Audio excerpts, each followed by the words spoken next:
It is said that history is written by the winners. But Javier Cercas' Soldiers of Salamis questions that old adage. The book focuses on an individual who was on the winning nationalist side of Spain's civil war, and claims that he had won the war but lost literature. More generally, Cercas' novel is concerned with how memory becomes narrative, how stories emerge, are retold, and persist over time, and also how secrets are passed on, revealed, or lost to posterity. In the end, it suggests, it may be the winners whose stories are most seldom told, whose secrets they take with them to the grave. It also poses a reconsideration of the relationship between writing, fidelity, and truth. Perhaps it is only treachery that takes us to the heart of the matter. The real can only be betrayed. And in something of a response to the Chilean novelist Roberto Bolaño, who features here as a character in the novel, Cercas praises the forgotten heroes who march for countries and causes that are not their own. It is on them, the ones who cross the lines and fight for other sides, that civilization depends.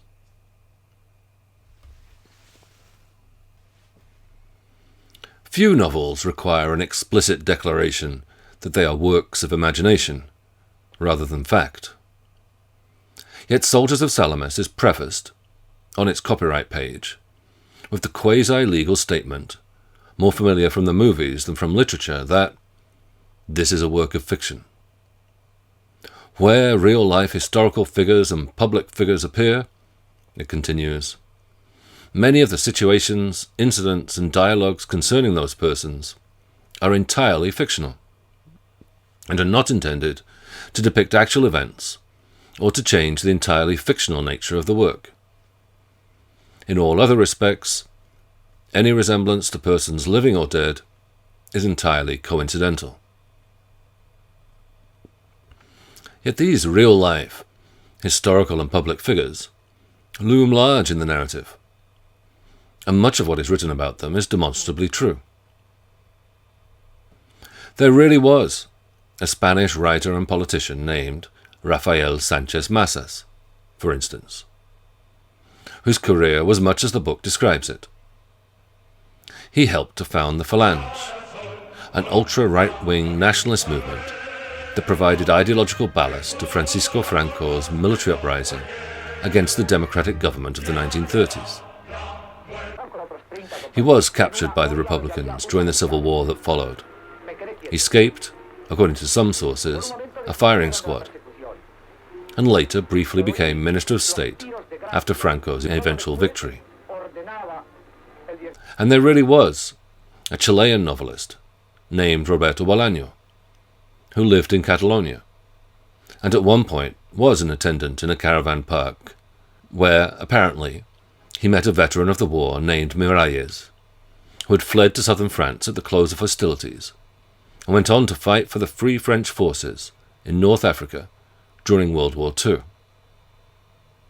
And, of course, there really is a journalist and novelist named Javier Cercas, who has written a book entitled Soldiers of Salamis, in which he documents Sánchez Mazas' life, describes his friendship with Bolaño, and gives Miralles a starring role in the resulting narrative, which is as much about the writing of the book as it is about the events that it relates.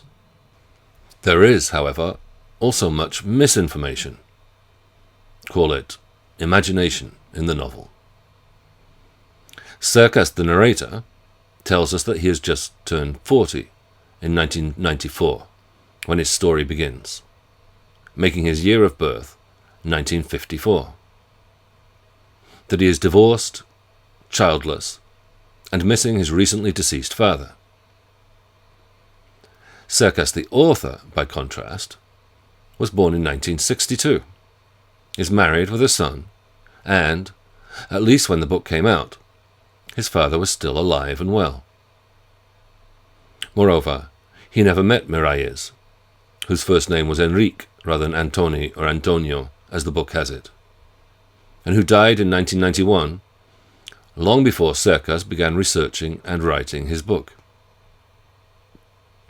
As for Sanchez Masas and Bolaño, then, both of whom are also long dead, the former in 1966 and the latter in 2003, we are left to ask how much of what we are told here is conjecture or sheer invention.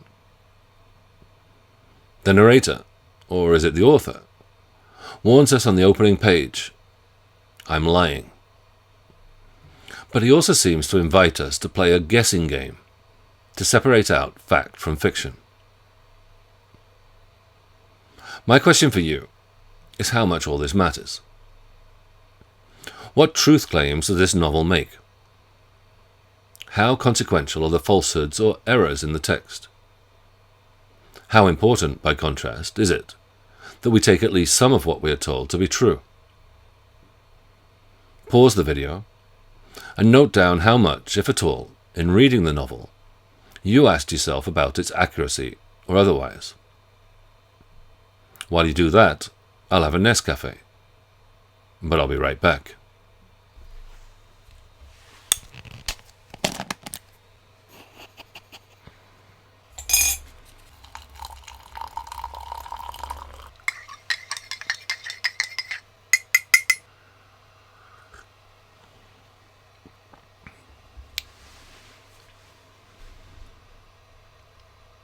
Cercas, the author, tells us in a prefatory note that this book is the fruit of extensive reading and long conversations.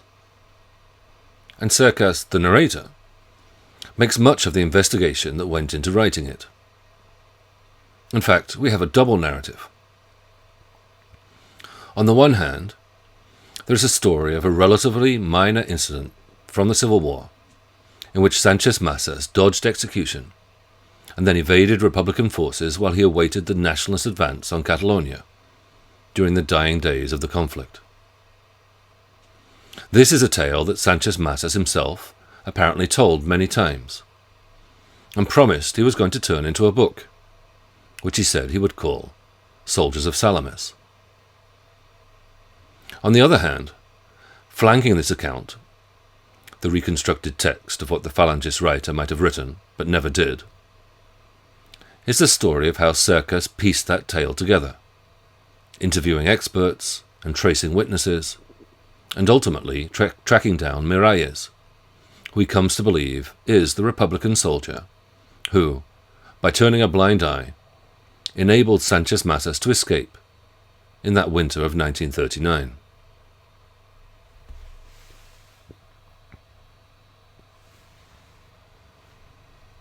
In the course of this research, the narrator comments on his undertaking, repeatedly telling us that what he is writing is not a novel, but a true tale, which he claims is like a novel, except instead of being all lies, it's all true. As he tells us, he puts it to Bolaño, it's a story with real events and characters, a true tale.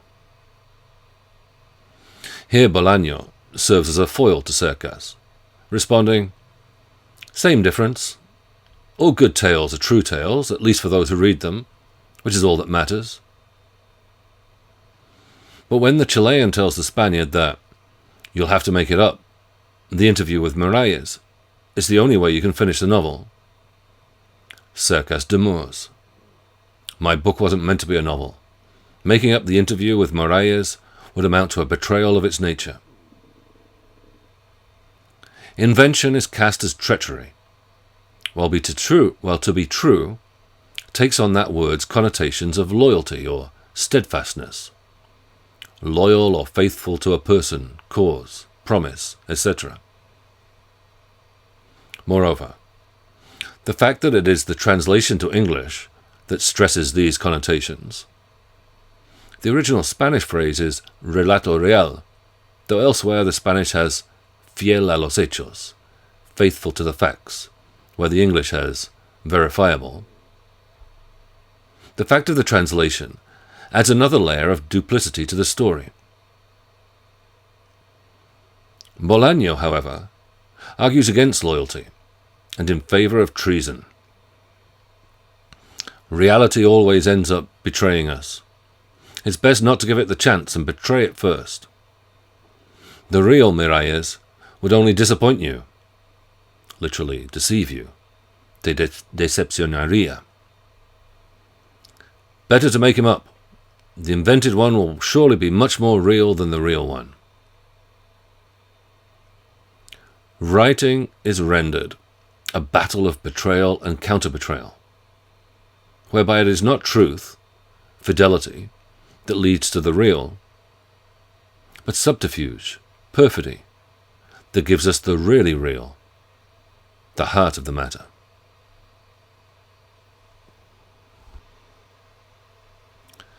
The themes of loyalty and betrayal, honor and cowardice, responsibility and dereliction of duty, are woven through Soldiers of Salamis, such that at times it is hard to tell them apart. In almost every case, treachery requires fidelity, as much as, not least for the writer, Bolaño is made to suggest, truth depends on deceit.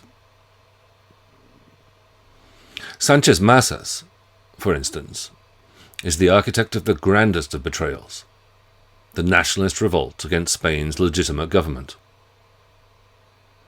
The book notes repeatedly his personal accountability for the carnage and for the ultimate triumph of the insurgent forces. He was more responsible for the victory of Francoist arms than all the inept military maneuvers of that 19th century general who was Francisco Franco. Yet the success of that enterprise in betrayal required discipline and loyalty, which by contrast was very much lacking on the other side, which descended into bloody ideological infighting between communists, anarchists, and liberals, as is famously depicted in George Orwell's Homage to Catalonia.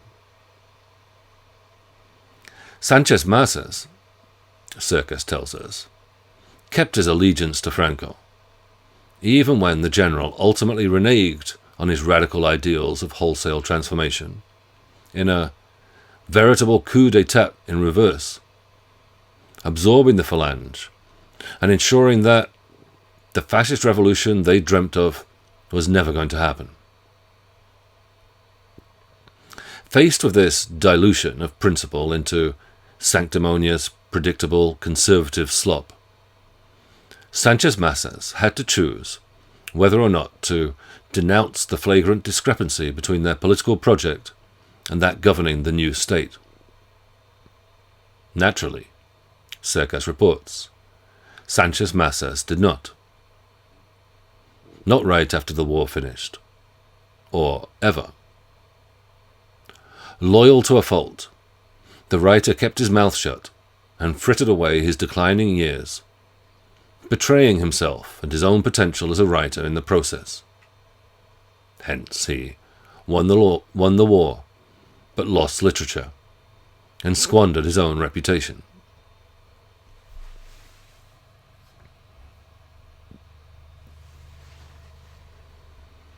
Sanchez Masas only survived the war, in Cercas' account at least, thanks to a rural Catalan family and a trio of Republican deserters, who, rather than turn him in to the authorities in the wake of his escape from execution, sheltered and supported him, even though they were well aware of who he was.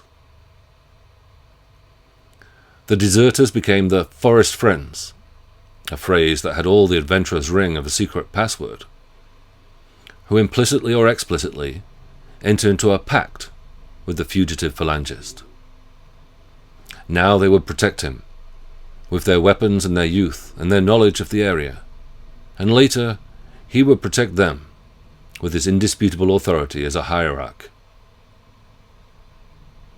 To seal the contract, when finally the nationalists arrive and take Sanchez Masas to safety, the writer leaves his accomplices a notebook in which he has put down in writing the bond of gratitude that would always unite them. And though they never meet again, the future minister keeps his word by ensuring that none of these former Republican soldiers are subject to reprisals, quietly intervening when one of them is thrown into prison, arranging his release.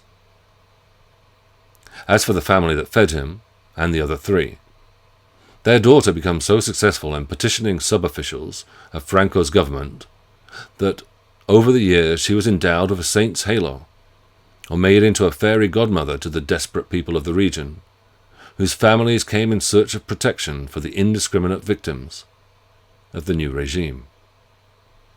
Again, long-lasting loyalty is founded on shared perfidy.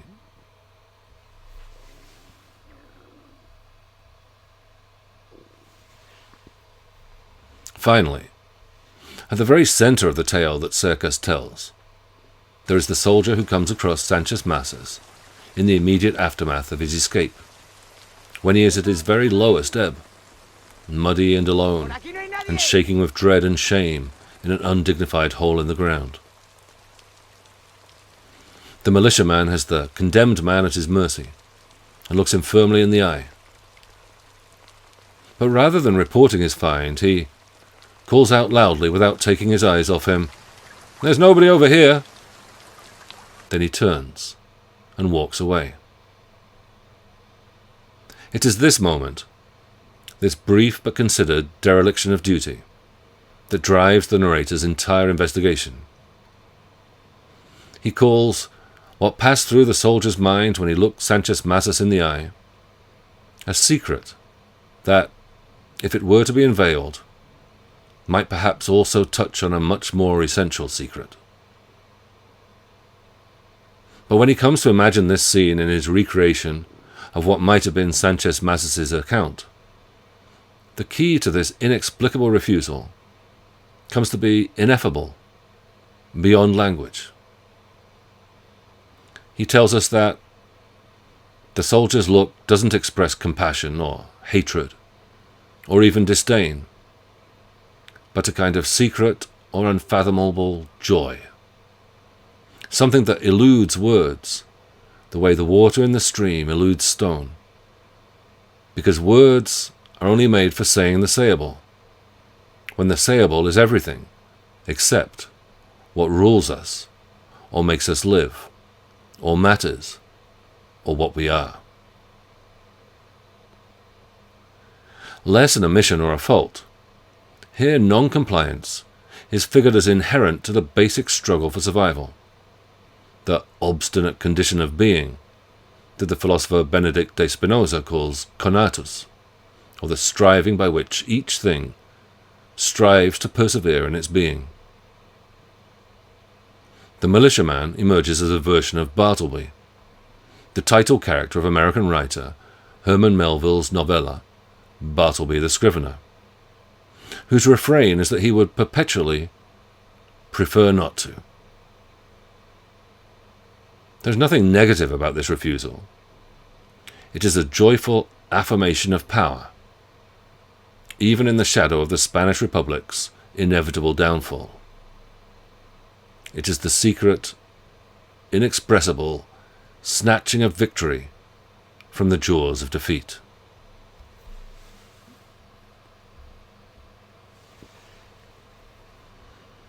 No wonder that Miralles, if indeed it is he who is the militiaman in question, goes on to prove himself the most relentlessly loyal of fighters for freedom in the face of the global threat of fascism. Cercas imagines him with a small but diverse group of fellow combatants, 4 Moors, a black guy, and a Catalan lathe operator, in the deserts of North Africa, and then at the head of the troops liberating Paris in 1944, carrying the flag of a country not his own, with the fate of civilization in his hands. None of this may be true in any strict sense, but in his book's closing Homage cum riposte to Bolaño, whose novel Amulet imagines a parade of Latin America's idealistic youth marching only to their deaths. Cercas celebrates Miralles as a type of unknown and unknowable hero, whose contributions remain forever secret, who ensures that history does not end badly, or at least that it does not end entirely, because there are always more stories to be told.